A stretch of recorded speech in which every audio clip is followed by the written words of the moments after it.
alfiere G7, F3.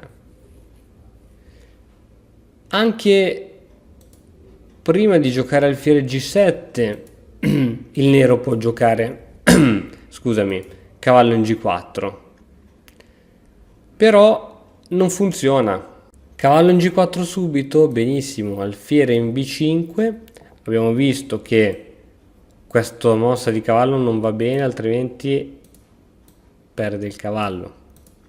Cavallo in C6 neanche va bene, perché dopo una serie di cambi il bianco va in vantaggio, e questa mossa che sembrerebbe quella corretta, ovviamente se facciamo questo tipo di giocata il nero riesce a tenere la situazione, ma sfruttiamo questo tipo di inchiodatura per andare in vantaggio di un pezzo. Per questo non bisogna temere subito l'entrata di cavallo, ma alfiere